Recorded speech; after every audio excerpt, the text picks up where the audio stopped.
السلام علیکم ورحمۃ اللہ وبرکاتہ۔ بسم اللہ والحمد للہ والصلاة والسلام علی اشرف الانبیاء والمرسلین وعلی آلہ وصحبہ اجمعین، اما بعد۔ عشر ذی الحجہ میں یعنی ذی الحجہ کے پہلی تاریخ سے لے کر 10ویں تاریخ تک سورہ فجر کی تلاوت کرنے کی بڑی فضیلت حدیث شریف میں آئی ہے۔ اس لیے عشر ذی الحجہ یعنی ذی الحجہ کی پہلی تاریخ سے لے کر ذی الحجہ کی 10ویں تاریخ تک تمام 10 کے 10 دن سورہ فجر کی تلاوت کرے۔ عشر ذی الحجہ میں سورہ فجر کی تلاوت کرنا سنت ہے۔ چنانچہ شیخ زین الدین المخدوم علیہ رحمۃ الرضوان نے فتح المعین میں جلد نمبر 2 صفحہ نمبر 147 میں فرمایا، وَيُسَنُّ وَالْفَجْرُ فِي عَشْرِ ذِي الْحِجَّةِ ذی الحجہ کے پہلے 10 دنوں میں سورہ فجر کی تلاوت کرنا سنت ہے۔ یہ ایک ایسی سنت ہے جو لوگ بھول چکے ہیں۔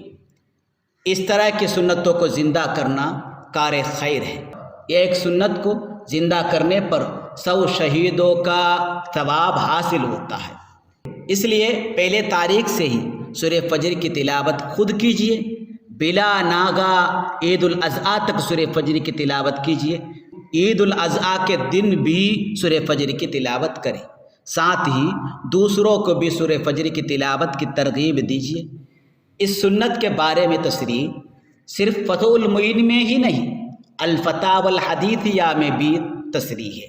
چنانچہ کون دن کیا صورت پڑھی جائے گی، کون سی آیت پڑھی جائے گی، اس سلسلے میں ایک سوال کا جواب دیتے ہوئے امام ابن حجر مکی علیہ رحمۃ الرضوان نے اپنی کتاب الفتاوی الحدیثیہ میں فرمایا، والفجر فی عشر ذی الحجہ رواہ الثعلبی۔ سورہ فجر کی تلاوت کرنی ہے عشر ذی الحجہ میں، ذی الحجہ کی پہلی تاریخ سے لے کر 10ویں تاریخ تک، جس سلسلے میں امام ثعلبی نے حدیث روایت کی ہے۔